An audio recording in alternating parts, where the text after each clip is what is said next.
গুনাহ করেন আবার নামাজও পড়েন। আপনি গুনাহ করেন, নামাজে যান, গুনাহ করেন, নামাজ পড়েন, কবিরা গুনাহ করেন, এরপরেও নামাজ পড়েন, সগীরা গুনাহ করেন, নামাজ পড়েন।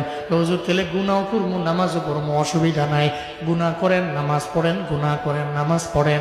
আল্লাহর কসম করে বলে যেতে পারি, আপনি নামাজও পড়লেন, গুনাহও করলেন একদিন, আপনি গুনাহও করলেন, নামাজও পড়লেন 1 মাস, আপনি গুনাহও করলেন, নামাজও পড়লেন 1 বছর, আপনি গুনাহও করলেন, নামাজও পড়লেন 2 বছর।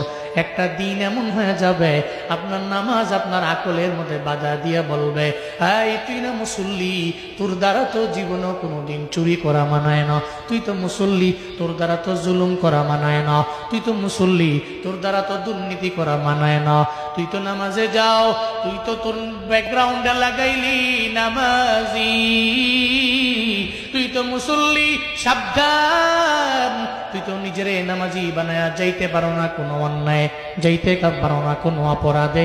একটা দিন আপনি গুনাহ করতে করতে নামাজও পড়েন, গুনাহ করতে করতে নামাজও পড়েন।